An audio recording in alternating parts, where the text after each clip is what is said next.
R.J. Reynolds was a legendary American entrepreneur. The R.J. Reynolds Tobacco Company remains at the forefront of the industry. His son, R.J. Reynolds Jr., took over the family business until 1964 when he died of emphysema caused by smoking.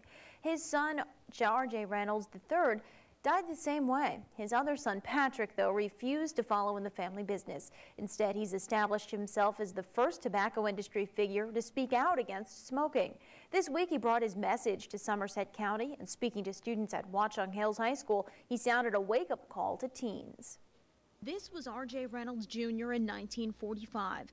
Less than 20 years later, he died of emphysema from using the cigarette brands he manufactured. His son Patrick has made it his mission to shed light on the dangers of smoking and warn teenagers they're the smoking industry's prey.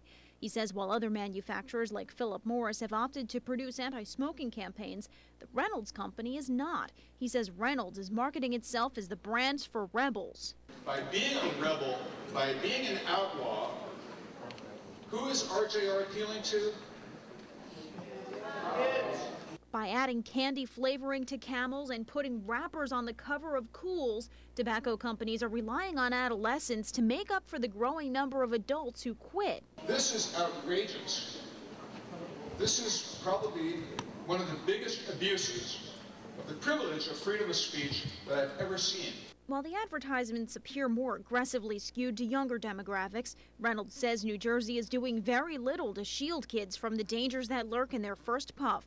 He's calling for higher levels of funding for the state's youth smoking prevention programs, specifically to designate more than just 1% of the billion-dollar revenue the state collects each year in tobacco settlements. He applauds the Garden State for imposing a $2.40 per pack tax and the recent Clean Indoor Air Act.